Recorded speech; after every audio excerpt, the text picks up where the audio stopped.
The top stories: Ethiopia says regional power connectivity is crucial for political stability and economic integration.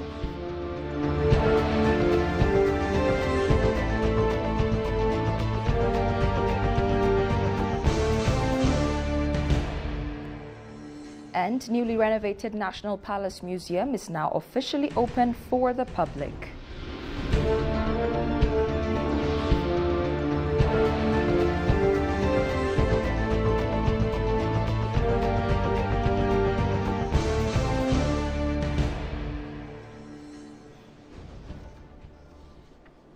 Hello and a warm welcome to ABC News. With the news, I'm Tabitha John. Do stay with us. The newly renovated National Palace Museum officially opened its doors to the public following 4 months of trial operations. The museum houses an extensive collection of historical artifacts, including ancient vehicles and zoological exhibits, alongside quality restaurants and wellness spas to enrich visitors' experience. Mitiku Deresa, head of the National Palace, noted the museum's important role in Ethiopia's development, saying the National Palace Museum is not only a cultural landmark but also plays a significant part in efforts to alleviate poverty. The museum will be open from 9 a.m. to 5:30 p.m. daily, except Tuesdays. Admission fees are set at 300 birr for regular entry and 1,000 birr for special tickets. Revenue from visitors will support the completion of various development projects across the country, it was learned.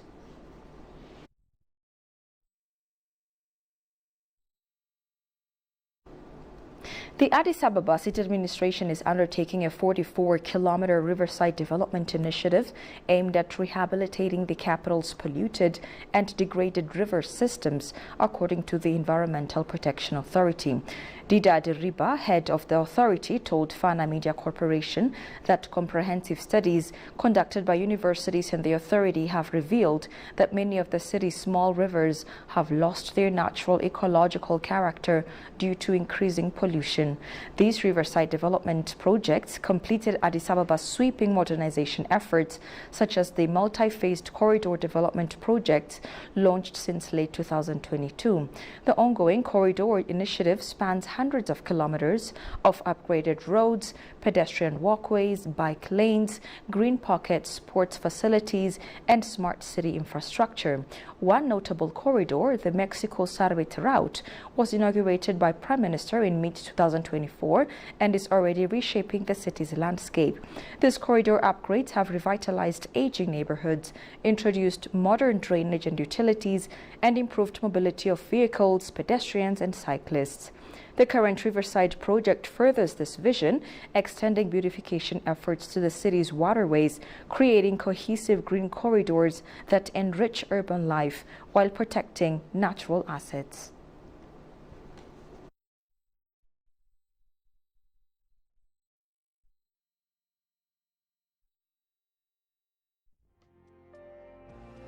EBC World, the new voice of Pan-Africanism, has finalized its preparations to keep you posted on new developments, trending issues, and sundry other aspects in English, French, and Arabic.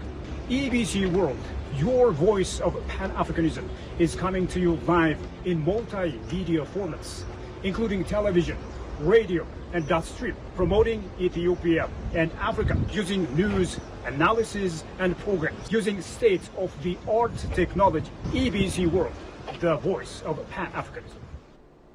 Welcome back. Foreign Affairs Minister of Ethiopia, Gideon Timotheou, says regional power connectivity is crucial for political stability and economic integration.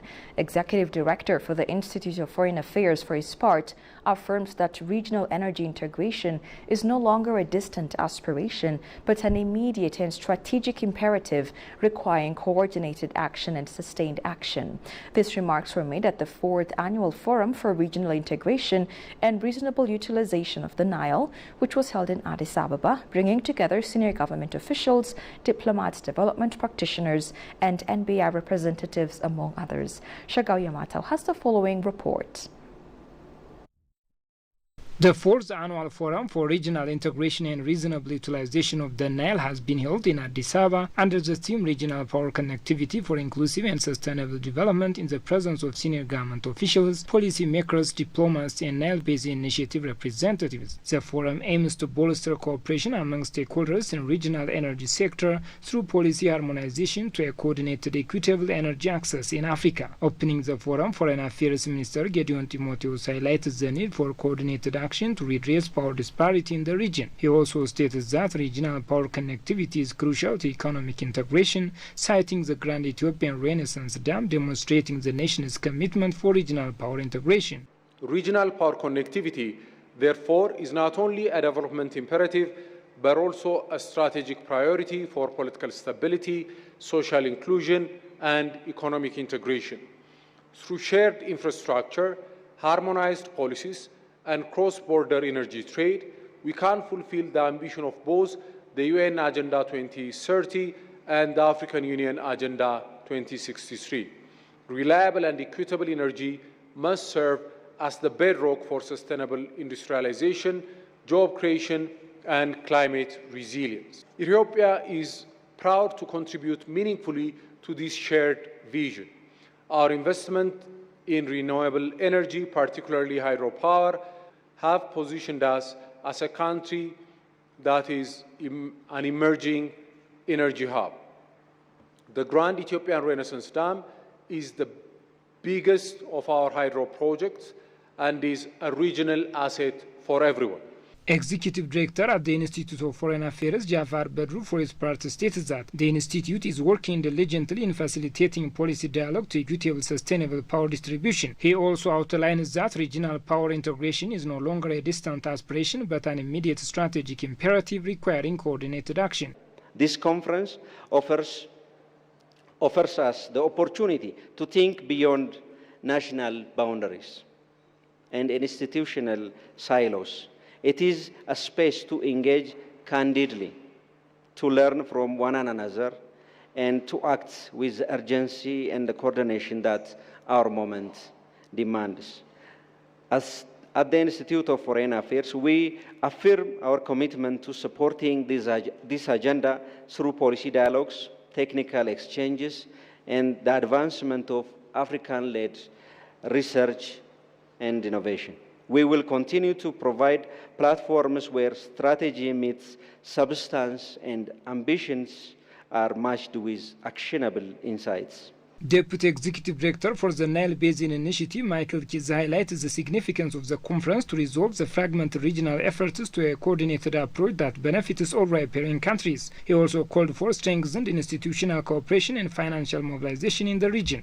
It's our thinking that there are a number of areas where today's meeting can contribute to. One of them is around strengthening institutional collaboration between the regional agencies and national agencies and the utilities. Sometimes there's some friction there which needs to be smoothed out with the right policies and the right directives. There's the issue of accelerating investment readiness, particularly by supporting the Nile River Basin Investment Program's Project Preparation Facility. There's the issue of mobilizing financing. We know that there's a lot of money available currently globally in climate funds, development partners. The environment is a bit tough, but when we work together, we can be able to achieve what we want. Organized by the Institute of Foreign Affairs in collaboration with Ethiopian Electric Power, the forum featured panelists spotlighting presentations on power connectivity for energy security, harmonization of regulatory frameworks, and financing electric connectivity in the region.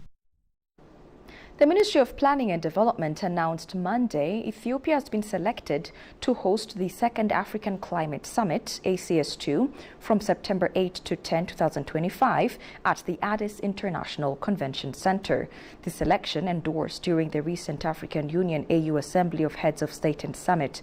The decision underscores Ethiopia's unwavering commitment to building a climate-resilient green economy and positions it at the forefront of Africa's climate action Action Agenda. The Ministry of Planning and Development and African Union Commissioner for Agriculture, Rural Development, Blue Economy and Sustainable Environment jointly briefed various media outlets here in Addis Ababa. Minister of Planning and Development Fitzu Masafa said Ethiopia's hosting role reflects the nation's determination to pioneer a climate-resilient green economy. Listen to this. The forthcoming summit will provide an inclusive platform for African leaders, development partners, civil society, the private sector to strengthen coordination, scale up climate action, and advocate for Africa's priorities on the global stage. The government of Ethiopia has demonstrated a long-standing commitment to climate action, notably through the launch of the Climate Resilient Green Economy Strategy in 2011. This strategy was later integrated as one of the key pillars of the 10 years development plan. The government of Ethiopia continues to translate its commitment into action through several nationally recognized flagship initiatives.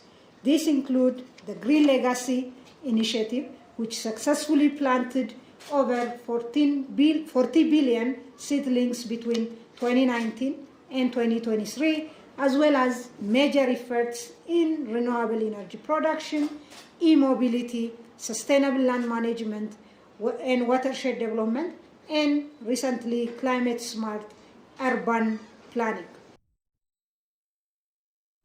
The second Africa Climate Summit strengthens to spotlight homegrown solutions and global solidarity against climate change. For his part, Moses Valikati, African Union Commissioner for Agriculture, Rural Development, Blue Economy and Sustainable Environment, stated that Africa faces severe climate impacts despite low emissions. He called on international communities to renew commitment and scale up climate financing to support for climate-vulnerable nations. Although Africa contributes only a mere 4% to the global greenhouse gas emissions, it is grappling with the severe consequences of climate change, which manifest in a multitude of ways. The continent faces unprecedented collateral damage that threatens its fragile economies and undermines critical infrastructure investments. Key systems such as access to clean water and food security are under immense stress, leading to cascading effects on public health and agricultural sustainability. As changing weather patterns disrupt farming practices, the risk of crop failures and food shortages looms even larger. It is important to recognize that climate finance flowing into Africa has fallen far too short of what is needed. Most of this funding has come in the form of concessional loans. Conservative estimates indicate that African nations require around US $250 billion each year in both conditional as well as unconditional financing between 2020 and 2030 to fulfill their national determined contributions and DCs. Stakeholders are urging stronger multi-sectoral collaboration to protect and restore Ethiopia's vital wetlands. The call to action follows a high-level meeting on conservation where Environmental Protection Authority Deputy Director General Ferenesh Mekuria emphasized the urgent need for strategic partnerships. She also highlighted the importance of combining resources, knowledge and expertise to safeguard these critical ecosystems for generations to come. Jerusalem Betzaha has more from the Ethiopian News Agency.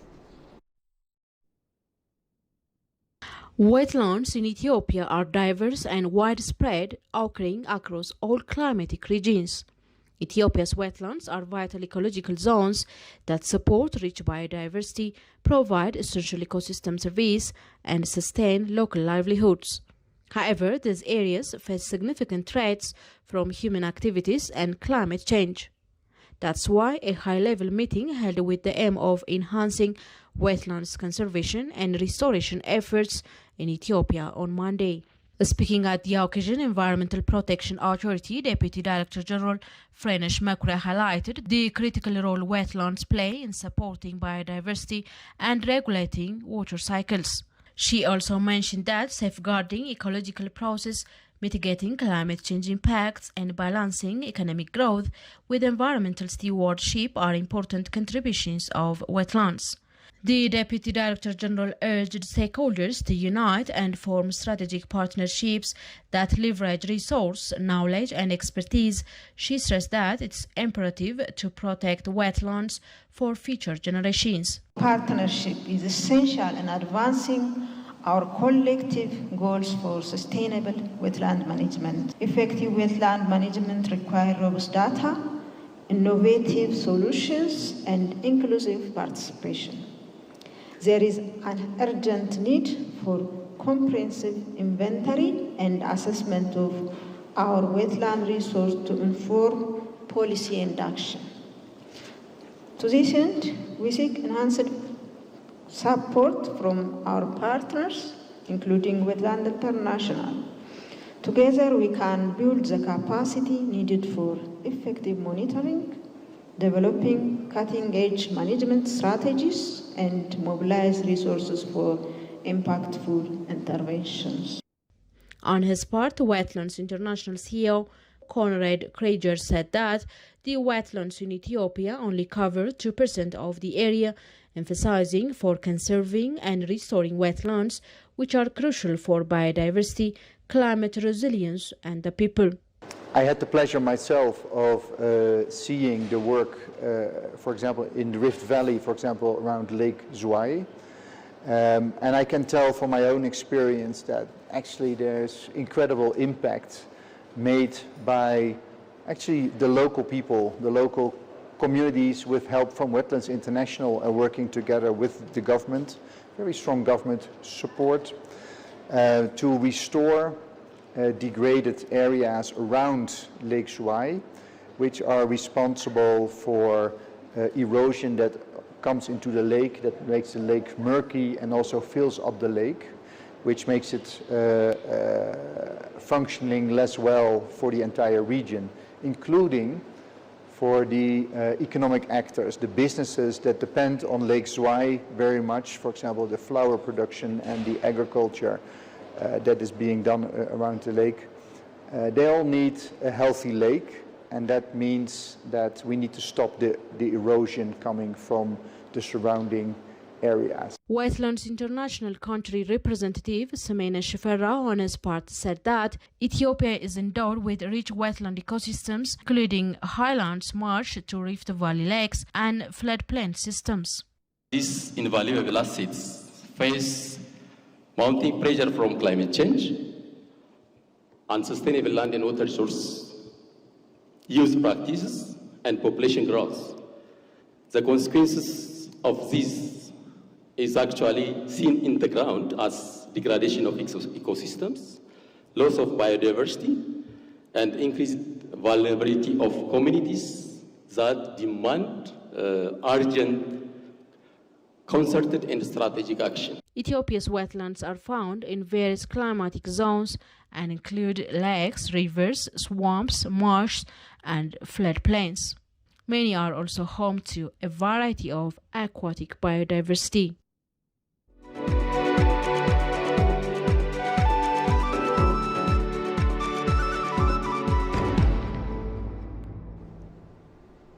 And finally, in business, Ethiopian Airlines' first passenger flight to Hyderabad, India, received a warm and ceremonial welcome upon landing in the city, marking a celebratory start to the airline's latest connection in South Asia. Our correspondent reported today from Hyderabad.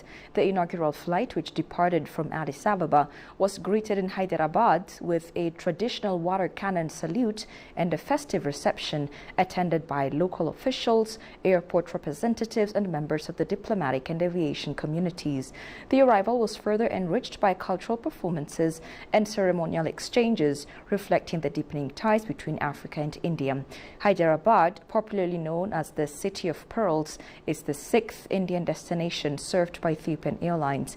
The launch of the new thrice-weekly passenger service had earlier been marked with a vibrant send-off ceremony at Addis Ababa Bole International Airport. The new route is expected to enhance connectivity between East Africa and southern India, catering to rising demand for travel in the business, tourism and diaspora segments. The warm reception in Hyderabad underscores the city's enthusiasm to strengthen partnerships with Africa and welcome Ethiopian Airlines as key player in this endeavor.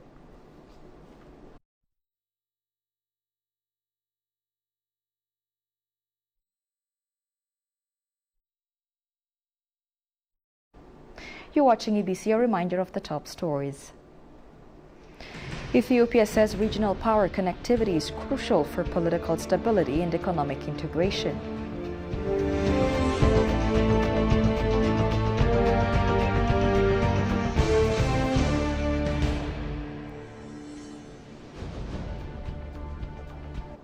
And newly renovated National Palace Museum is now officially open for the public.